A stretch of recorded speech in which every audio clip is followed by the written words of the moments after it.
क्या होता है कि जीवन में हम सब सफल होना चाहते हैं, किंतु सफलता अगर तुक्के से नहीं मिली है तो उसकी बहुत लंबी यात्रा होती है, बहुत भारी कीमत चुकानी होती है। अच्छा, नया आदमी सोचता है कि यार क्या है, तो ऐसे ही है, लेकिन उसके पीछे की लंबी संघर्ष यात्रा का अपना मूल्य है। और इसलिए जीवन में सबसे ज्यादा सफल लोग वो होंगे जिनमें सबसे ज्यादा धैर्य था और धैर्य के साथ लगन थी कि एक दिन आएगा जरूर, अपना टाइम आएगा, अपन का टाइम आएगा, कभी ना कभी तो आएगा ही आएगा, ठीक है। पर उसके लिए लगातार मेहनत लगातार करनी है, धैर्य रखना है, छटपटाना नहीं है। और इसलिए मैं कई बार आप लोगों से कहता हूँ क्लास में भी, आईएएस बनने में वही सफल होगा जिसके अंदर परसेवरेंस होगी।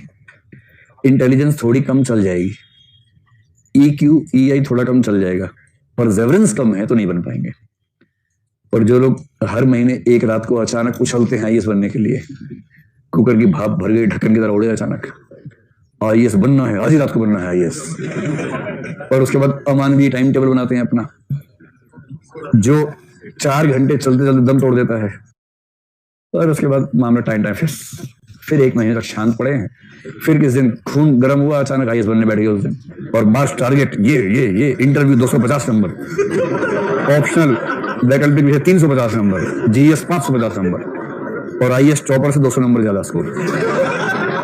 और फिर पढ़ना शुरू, सुबह 4 बजे पढ़ेंगे और उसके बाद दिन में 21 घंटे का बना लिया पढ़ने का, अमानवीय किस्म का टारगेट बना लेते हैं।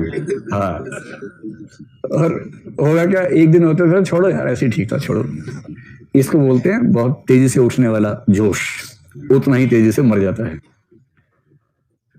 एक साहित्यकार थे अज्ञे, उन्होंने शब्द इस्तेमाल किया, तीव्र किंतु शीतल बौद्धिक घृणा। क्या इस्तेमाल किया? क्रांतिकारी बनना है ना, तो तीव्र किंतु शीतल बौद्धिक घृणा चाहिए। घृणा चाहिए व्यवस्था से, पर भावनात्मक नहीं, बौद्धिक घृणा चाहिए, उबलने वाली नहीं, शीतल घृणा चाहिए, शीतल घृणा। और तीव्र भी होनी चाहिए, बेचैनी भी हो। तीव्र किंतु शीतल बौद्धिक घृणा अगर है तो क्रांतिकारी बन पाओगे, वरना क्रांतिकारी बनना किसी के बस की बात नहीं है। ठीक उसी तर्ज पे अगर कहें, अगर बनना है आईएएस, तो लंबे समय तक धीमी गति में, मंद मंद गति में चलने वाला मोटिवेशन, एनर्जी, आत्मविश्वास, संकल्प, पढ़ने की इच्छा और सफल होऊंगा ही होऊंगा ये भरोसा, अगर ये सब धीमी और मध्यम गति में चलता है लगातार, तो बनेंगे आईएएस। आईएएस बनना, सीएम बनना, पीएम बनना, कुछ भी बनना, कुछ भी बड़ा हासिल करना, उद्योगपति बनना, कोई बढ़िया एनजीओ चलाना, कैलाश सत्यार्थी बनना, ये सब ऐसे नहीं होता है। लंबे समय का सस्टेन्ड मोटिवेटेड एफर्ट चाहिए होते हैं। कुछ भाव समझ में आ गया क्या है? अब इन सबको समझते हैं क्या क्या होता है। तो अगर कोई आपसे पूछे कि सफल होने के लिए कौन सी 2 चीजें चाहिए जीवन में, या एक चाहिए, परसेवरेंस, परसेवरेंस में बाकी सब शामिल हो जाएगा। शानदार इंसान बनने के लिए क्या चाहिए? इंटेग्रिटी। सफल इंसान बनने के लिए परसेवरेंस। कायदे की बात करने के लिए ऑब्जेक्टिविटी चाहिए। ये हो गया deadly combination, objectivity, integrity, Perseverance. अगर ये 3 चीजें आ गई तो उसके बाद कोई माइकल लाल आपको बड़ा इंसान बनने से रोक नहीं पाएगा, क्योंकि ये 3 गुण एक किले की तरह आपकी रक्षा करेंगे। धैर्य। धैर्य क्या होता है? देखो, धैर्य का मतलब सिंपल क्या होता है, धैर्य का संबंध है टाइम से, समय से। सही समय का इंतजार करने की क्षमता, सरलतम भाषा में कहूं, सही समय तक इंतजार करने की क्षमता। इसमें टाइम फैक्टर बहुत काम आता है, समय। अच्छा, सही समय तक इंतजार करना है, ये कब कब जीवन में आ सकता है? 2 स्थितियों में आ सकता है। एक तो आ सकता है कि आप किसी ऐसे उद्देश्य के पीछे चल रहे हैं जिस उद्देश्य को हासिल करने की प्रक्रिया ही बहुत लंबी है, ठीक? तो एक तो हो सकता है दूरगामी उद्देश्य, जैसे आपने आईएएस का उद्देश्य चुन लिया, अब ये उद्देश्य दूरगामी है, ये ऐसा नहीं कि कल रात को मनु सुबह आईएएस बन गए, है ना। इसमें तो आपको तैयारी करेंगे 1-1.5 साल, उसके बाद एग्जाम देंगे, एग्जाम भी जिस साल शुरू होगा उससे अगले साल खत्म होगा, फिर सिलेक्शन के बाद ट्रेनिंग 6 महीने बाद शुरू होगी, फिर 2 साल ट्रेनिंग चलेगी, उसके बाद जाके पोस्टिंग मिलेगी। पूरी 5 वर्षीय योजना है। पहले बार में सफल होंगे तो 5 वर्षीय योजना है। तैयारी शुरू करने से अपनी फील्ड में जॉब में जाने तक का समय 5 साल का समय मिनिमम है इसमें। मैं ट्रेनिंग के 2 साल मिला के बोल रहा हूँ। उसमें पहली बार में सिलेक्शन होने की संभावना आपको पता है बहुत ज्यादा नहीं होती है, रेयर ही है, यानी कि समय और चाहिए, तो पेशेंस चाहिए। और दूसरा धैर्य कब चाहिए? कठिन समय में चाहिए।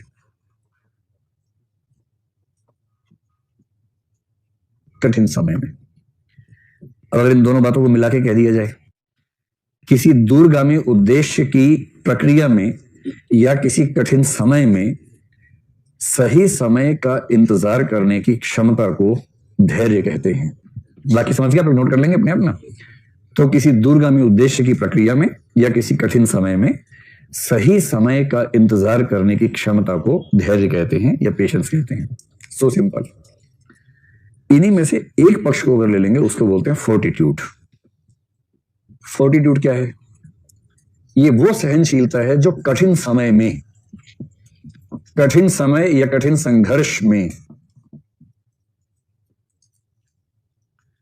भाई कठिन समय कठिन संघर्ष किसके जीवन में नहीं आते हैं? आते ही कभी ना कभी। अब आप उस समय चिल्लपो मचाते हैं, जमीन पर लेट लेट कर रोते हैं, गला फाड़ फाड़ कर रोते हैं, या शांति से झेल लेते हैं उसको। तो कठिन समय या संघर्ष को शांति के साथ और साहस के साथ, शांति और साहस के साथ झेलने की क्षमता,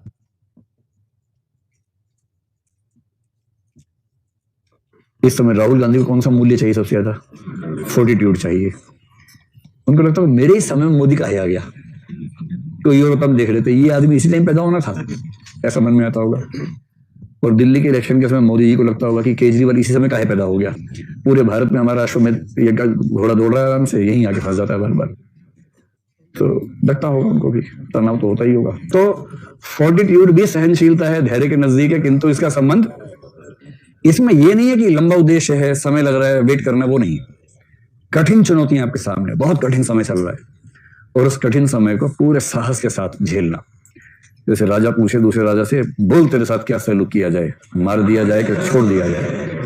और दूसरा राजा बोले वही जो एक राजा को दूसरे राजा के साथ करना चाहिए। सिकंदर ने पोरस से पूछा क्या सलूक करे? पोरस ने कहा जो राजा को राजा के साथ करना चाहिए। सिकंदर यूनान से आया था, उसको पंजाबी बोलने नहीं आती थी। पोरस पंजाब के इलाके में था, उसको ग्रीक नहीं आती थी। ये हुआ कैसे समझ नहीं आता, पर दुनिया भर कहती है कि ऐसी बातचीत हुई, और हम तुमसे परेशान है, बात हुई कैसे? तो पहले ये बताओ कि धैर्य और फोर्टिट्यूड में अंतर समझ में आ गया? ठीक, चलो।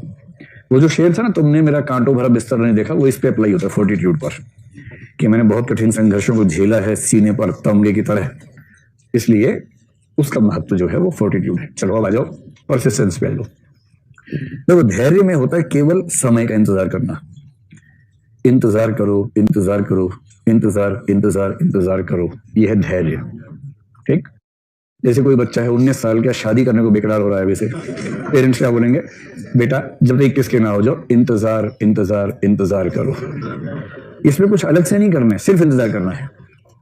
ये नहीं करना है कि किसी ने शादी करनी है उसके लिए वो विशेष रूप से कुछ प्रयास कर रहा है, ऐसा नहीं, केवल 21 का होना है, बस इंतजार करना है। निरंतरता में क्या होता है कि पेशेंस प्लस सस्टेन्ड एफर्ट्स,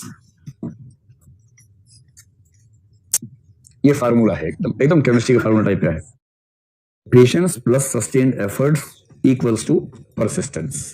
अर्थात परसिस्टेंस निरंतरता में पेशेंस तो है ही, पेशेंस तो है ही है इसके अंदर, साथ में एक चीज और भी है, उसका नाम है सस्टेन्ड एफर्ट। सस्टेन्ड एफर्ट का मतलब है प्रयास की निरंतरता। किसी, अब देखो परिभाषा क्या हो जाएगी, इसमें कठिन समय वाली बात हटा देंगे, इसमें सिर्फ ये आ जाएगा उद्देश्य में। किसी दूरगामी उद्देश्य के लिए लंबे समय तक धैर्य और निरंतर प्रयास करने की क्षमता, यह है परसिस्टेंस। इन सबको लिखते रहिए आप, जिस भाव से देख रहे हैं कि देखा और दिमाग में छप गया ना, बाद में सब गायब हो जाता है ना। किसी दूरगामी उद्देश्य के लिए लंबे समय तक धैर्य और निरंतर प्रयास करते रहने की क्षमता, इसको बोलते हैं परसिस्टेंस। तो परसिस्टेंस में पेशेंस के साथ साथ एक पक्ष और जुड़ गया है, निरंतर प्रयास।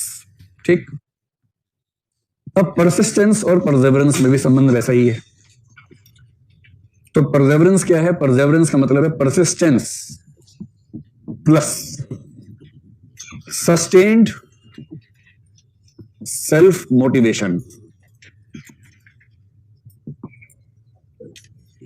Persistence plus sustained self motivation, simple formula है, फार्मूला याद रखिए, सारी कहानी याद रहेगी। सस्टेन का मतलब है निरंतर, सस्टेन करना, निरंतरता बनाए रखना। सेल्फ मोटिवेशन क्या है? आत्म अभिप्रेरणा, आत्मविश्वास भी कह सकते हैं, सेल्फ कॉन्फिडेंस कह लीजिए।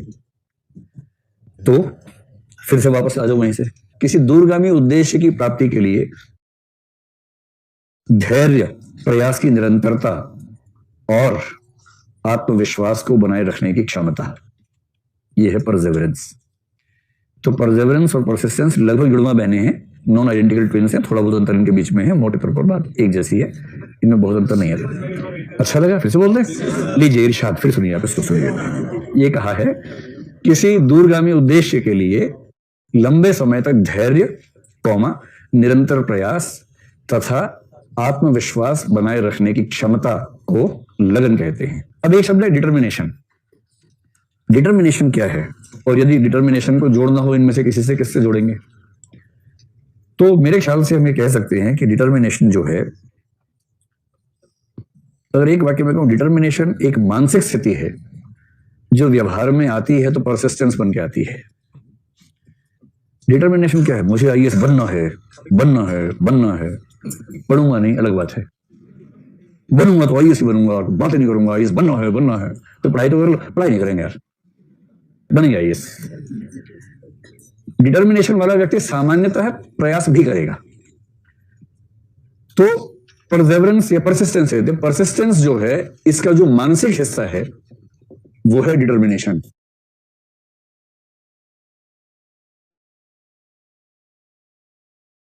तो जब तक आदमी केवल मानसिक स्तर पे ही हिचकोड़े खा रहा है तो बोलेंगे डिटर्मिनेशन तो है भैया के अंदर, दीदी के अंदर, लेकिन अभी परसिस्टेंस नहीं है। तो डिटर्मिनेशन जब निरंतर प्रयास के रूप में आ जाती है तो बन जाती है परसिस्टेंस, और जब तक मानसिक संकल्प के रूप में है तब तक होती है डिटर्मिनेशन।